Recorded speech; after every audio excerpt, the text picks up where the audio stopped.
Salah satu keistimewaan Ramadan adalah karena di dalamnya terdapat satu malam yang mempunyai bobot khairun min alfi syahrin.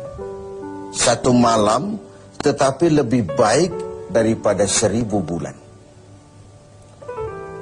Kita sebut itu sebagai Lailatul Qadar. Kapan sih Lailatul Qadar itu? Dan bagaimana kita harus menyikapinya?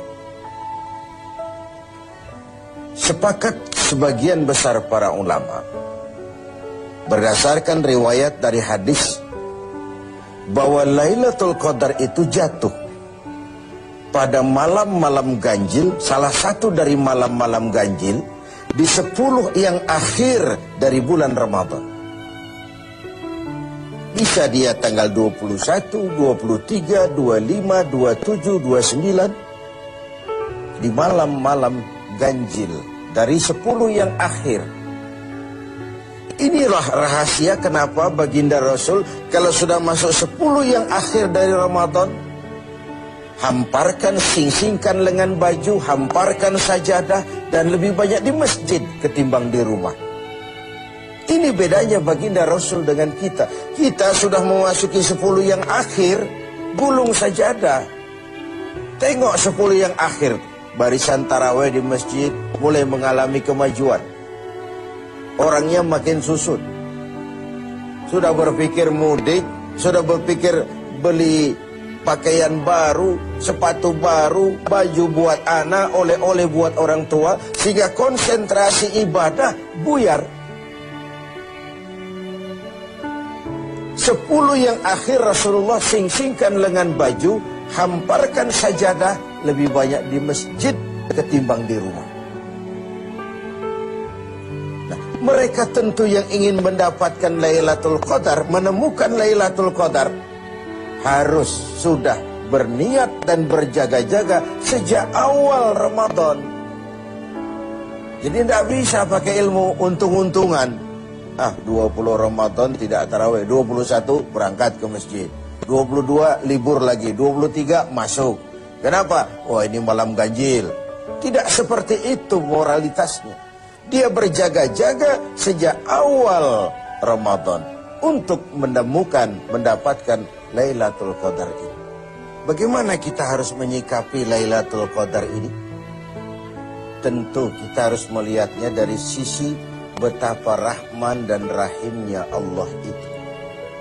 Maha kasih, maha penyayang, maha pengampun, maha menerima taubat. Umat-umat terdahulu sebelum kita diberikan umur yang relatif panjang.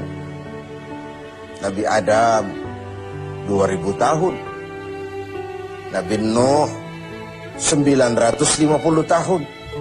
Rata-rata umatnya ya sekian itu umurnya. Jadi secara hitung dagang, kalau 300 tahun mereka bergelimang dosa, kan masih punya stok 400 tahun untuk bertaubat. Umpama hitung-hitungannya harus begitu. Kita umat Nabi Muhammad ini, umat terakhir ini, diberikan umur yang relatif pendek. Bahkan kalau mencontoh kepada Rasul, 63 tahun beliau wafat meninggalkan kita semua. 63 tahun. Taruhlah kita seperti itu. Kalau 40 tahun kita bergelimang dosa, sisa umur cuma 33 tahun, ditebus dengan taubat seperti itu, kan belum seimbang neracanya. Apa dosa lalu harus tidak terampuni? Apa tidak ada peluang untuk melakukan pemutihan terhadap seluruh kesalahan yang pernah kita lakukan? Dari sisi inilah kita melihat makna Lailatul Qadar. Allah yang maha pengasih, Allah yang maha penyayang, seakan tidak langsung saja bilang, "Hei umat Islam, sekalipun umurmu relatif pendek, kau jangan pesimis, kau jangan skeptis. Sekalipun begitu banyak kesalahan kau lakukan, dosa kau tumpuk, dan umurmu relatif pendek, jangan sedih. Aku berikan kepadamu waktu dan tempat yang punya nilai spesifik. Waktu dan tempat yang punya nilai istimewa. Tugasmu memanfaatkan peluang yang diberikan itu. Itu sebabnya ada penggandaan nilai pahala. Sholat berjamaah pahalanya 27 kali lipat daripada sholat sendiri. Beribadah di hari Jumat mendapat tambahan pahala. Sholat di Masjidil Haram di Mekah 100.000 kali pahalanya ketimbang di masjid-masjid biasa. Itu tidak lalu berarti sudah sholat di sana lalu berhenti lagi sholat di mana-mana karena merasa sudah banyak stok, sudah punya banyak devisa. Bukan itu pengertiannya. Ada ruang dan waktu yang punya nilai istimewa. Kalau kita pandai memanfaatkannya, maka nilai lipat-kelipatan dari ibadah kita itu diberikan oleh Allah Subhanahu wa ta'ala. Itulah sebabnya Allah menyediakan ada bulan istimewa Ramadan, ada hari istimewa Jumat, ada waktu istimewa sepertiga malam yang akhir, ada tempat istimewa Arafah, Mina, Multazam, Raudhah, Zamzam. Ada waktu yaitu Lailatul Qadar. Satu malam lebih baik dari 1000 bulan. 1000 bulan itu kan 83 tahun. Dan jarang orang sekarang yang mencapai umur 83 tahun. Yang kedua, kita harus melihat Lailatul Qadar ini dari perspektif kita sebagai manusia. Tidak ada orang yang tidak pernah salah. Sengaja atau tidak, kecil atau besar, khilaf atau terpaksa, setiap kita mesti pernah melakukan kesalahan. Ya kepada sesama manusia, ya juga kepada Allah. Salah kita kepada Allah, kita bertaubat langsung kepadanya. Sampai-sampai di hadis kursi dikatakan, "Lau amiltumul khataya hatta mala'atis sama, summa nadimtum, fataballahu alaikum." Kalaupun kamu berbuat dosa, penuh langit dengan dosamu, kemudian kamu menyesal, bertaubat, Allah pasti akan menerima taubat kamu. Lalu bagaimana sih taubat yang sebenarnya itu? Kata para ulama, taubat yang sebenarnya itu pertama, meninggalkan perbuatan jahat. Yang kedua, berjanji tidak akan pernah mengulanginya lagi. Yang ketiga, menyesal pernah melakukannya. Inilah 3 syarat utama. Pertama, meninggalkan perbuatan jahat itu. Bertaubat dari minuman, tinggalkan total. Bertaubat dari judi, tinggalkan total. Bertaubat kepada Allah dari melakukan maksiat, tinggalkan secara total. Meninggalkan perbuatan jahat. Dan total, tidak angin-anginan. Yang kedua, berjanji tidak akan mengulanginya lagi. Tidak akan pernah lagi saya berjudi. Tidak akan pernah lagi saya berzina. Tidak akan pernah lagi saya mencuri. Berjanji tidak akan mengulangi.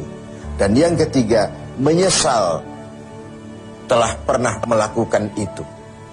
Bukankah kadang-kadang kita berkata, saya sekarang sudah tua, dulu waktu muda saya sudah puas.